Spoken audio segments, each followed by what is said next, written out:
ओम।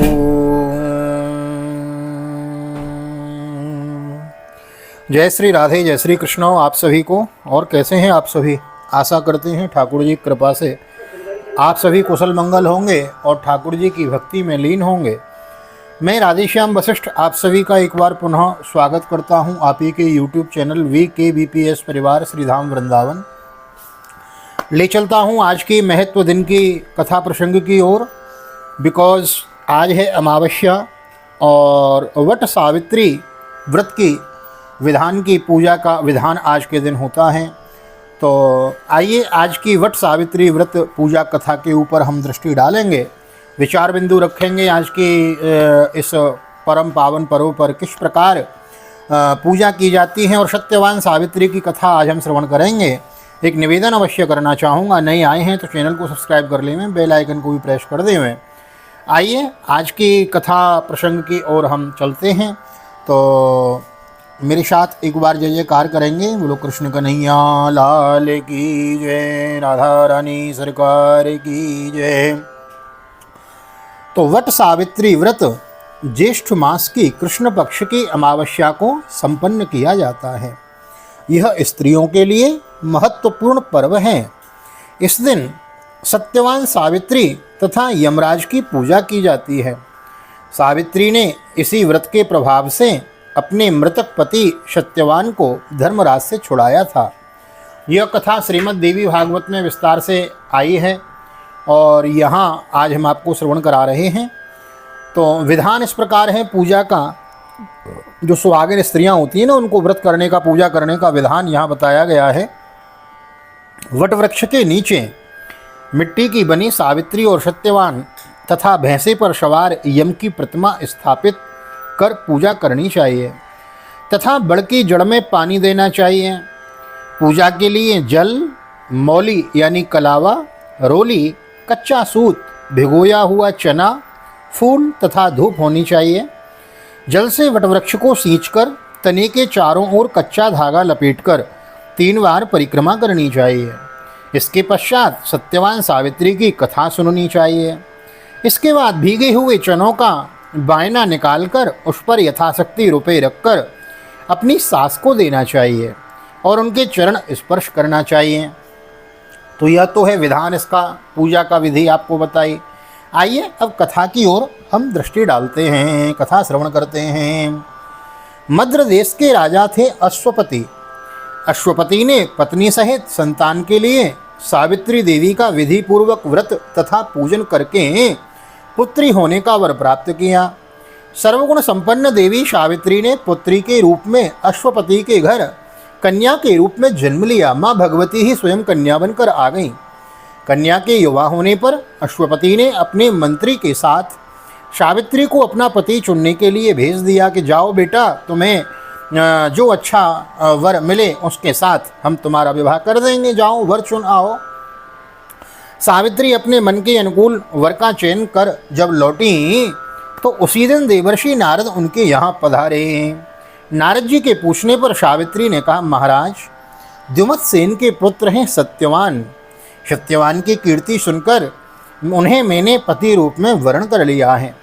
नारद जी ने सत्यवान तथा सावित्री के ग्रहों की गणना कर अश्वपति को बधाई दी तथा सत्यवान के गुणों की भूरी भूरी प्रशंसा की और बताया कि सावित्री की 12 वर्ष की आयु होने पर सत्यवान की मृत्यु हो जाएगी। नारद जी की बात सुनकर राजा अश्वपति का चेहरा मुरझा गया। उन्होंने सावित्री से किसी अन्य को अपना पति चुनने की सलाह दी, परंतु सावित्री ने उत्तर दिया कि आर्य, कन्या होने के नाते जो मैं सत्यवान का वर्ण कर चुकी हूँ, तो अब वे चाहे अल्पायु हों या दीर्घायु, मैं किसी अन्य को अपने हृदय में स्थान नहीं दे सकती। सावित्री ने नारद जी से सत्यवान की मृत्यु का समय ज्ञात कर लिया। नारद जी ने बताया, भाई इतने दिन शेष बचे हैं तुम्हारी पति की मृत्यु में। देवी भागवत में बड़े विस्तार से यह कथा आई है, यहाँ हम आपको सूक्ष्म रूप से श्रवण करा रहे हैं। तो मृत्यु का समय ज्ञात कर लिया। नारद जी से बताया कि अब 100 दिनों की ही जीवन बचा है। तो दोनों का विवाह हो गया। सावित्री अपने ससुर परिवार के साथ जंगल में रहने लगी। नारद जी के द्वारा बताए हुए दिन से 3 दिन पूर्व ही सावित्री ने उपवास शुरू कर दिया। जानती थी ना कि अब पति की मृत्यु होने वाली है, तो पहले ही प्रिकॉशन चालू कर दिए सेफ्टी के लिए। हाँ, नारद द्वारा निश्चित तिथि को जब सत्यवान लकड़ी काटने के लिए चला तो सास ससुर से आज्ञा लेकर वह भी सत्यवान के साथ चल दी। कहा कि माँ, आज हम जाना चाहती हैं अपने पति के साथ। माँ ने मना किया, लेकिन जब सावित्री नहीं मानी तो इनको आज्ञा मिली और यह पति के सत्यवान के साथ चल दी। सत्यवान वन में पहुंचकर लकड़ी काटने के लिए वृक्ष पर चढ़ा। वृक्ष पर चढ़ने के बाद उसके सिर में भयंकर पीड़ा होने लगी। वह नीचे उतरा। सावित्री ने उसे बड़ के पेड़ के नीचे लिटाकर उसका सिर अपनी जांघ पर रख लिया, गोद में रख लिया। देखते ही देखते यमराज ने ब्रह्मा के विधान की रूपरेखा सावित्री के सामने स्पष्ट की और सत्यवान के प्राणों को लेकर चल दिए। कहीं कहीं ऐसा भी उल्लेख मिलता है कि वटवृक्ष के नीचे लेटे हुए सत्यवान को सर्प ने डस लिया था। सावित्री सत्यवान को वटवृक्ष के नीचे ही लिटाकर यमराज के पीछे पीछे चल दी। पीछे आती हुई सावित्री को यमराज ने उसे लौट जाने का आदेश दिया। इस पर वह बोली, महाराज, जहाँ पति वहीं पत्नी, यही धर्म है, यही मर्यादा है।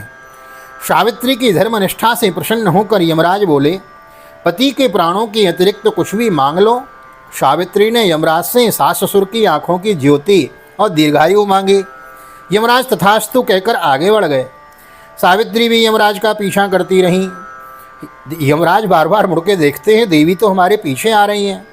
यमराज ने अपने पीछे आती सावित्री से वापस लौट जाने को कहा तो सावित्री बोली, पति के बिना नारी के जीवन की कोई सार्थकता नहीं है। तुलसीदास बाबा रामचरितमानस में कहते हैं कि जिय बिन देह नदी बिन बारी, तैसे ही नाथ पुरुष बिन नारी। जिय बिन देह नदी बिन बारी।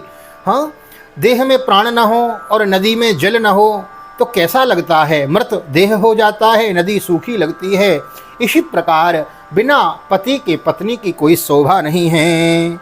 जिय बिन देह नदी बिन वारी, तैसे ही नाथ पुरुष बिन नारी। पति के बिना नारी के जीवन की कोई सार्थकता नहीं। यमराज ने सावित्री के पतिव्रत धर्म से खुश होकर पुनः वरदान मांगने के लिए कहा, वरम ब्रूहि। इस बार उसने अपने ससुर का राज्य वापस दिलाने की प्रार्थना की। तथास्तु कहकर यमराज आगे चल दिए हैं। सावित्री भी अब यमराज के पीछे पीछे चलती रहीं। इस बार सावित्री ने यमराज से 100 पुत्रों की माँ बनने का वरदान मांगा। भाई खींच गए थे ना यमराज, तो बोले, देवी मैंने तुमको इतने वरदान दिए, फिर भी तुम मेरे पीछे चली आ रही हो, अब अंतिम वरदान और मांग लो, बताओ क्या चाहती हो, मेरा पीछा छोड़ो। और जैसे ही कहा वरम ब्रूहि, तो इस बार सावित्री ने यमराज से कहा कि महाराज, मेरे 100 पुत्र होवें, मैं 100 पुत्रों की माँ बनने का वरदान मांगती हूँ।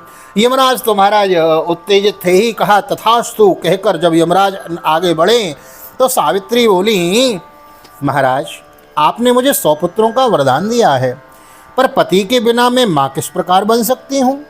अपना यह तीसरा वरदान पूरा कीजिए। सावित्री की धर्मनिष्ठा, ज्ञान, विवेक तथा पतिव्रत धर्म की बात जानकर यमराज ने सत्यवान के प्राणों को अपने पास से स्वतंत्र कर दिया है।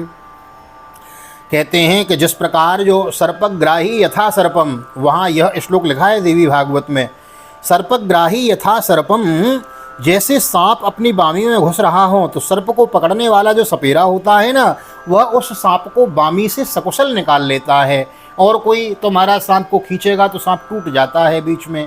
इसी प्रकार जो पतिव्रता स्त्री होती है, पति कितना भी पातकी हो, कितना भी पापी हो, वह यमराज के महाराज लोक में जा रहा हो तो वहाँ से जिस प्रकार सर्पग्राही यथा सर्प, एक सपेरा सर्प को पकड़ लेता है, उसी प्रकार धर्मनिष्ठ पतिव्रता पत्नी अपने पति को यमलोक के द्वार से वापस ले आती हैं। तो यमराज ने सत्यवान के प्राणों को अपने पास से स्वतंत्र कर दिया। सावित्री सत्यवान के प्राण लेकर वटवृक्ष के नीचे पहुंची, जहां सत्यवान का मृत शरीर रखा था। सावित्री ने वटवृक्ष की परिक्रमा की तो सत्यवान जीवित हो उठा। प्रसन्न चित्र सावित्री अपने सास ससुर के पास पहुंची तो उन्हें नेत्र ज्योति प्राप्त हो गई थी। इनके बाद उनका खोया हुआ राज्य भी उनमें मिल गया। आगे चलकर सावित्री 100 पुत्रों की माता बनी। इस प्रकार चारों दिशाएं सावित्री के पतिव्रत धर्म के पालन की कीर्ति से गूंज उठी हैं। बोलो सावित्री मैया की जय। तो आज यह सत्यवान सावित्री की कथा हमने श्रवण की है। देवी भागवत में विस्तार पूर्वक श्रवण कराया है, यहाँ हमने आपको सूक्ष्म रूप से श्रवण कराया।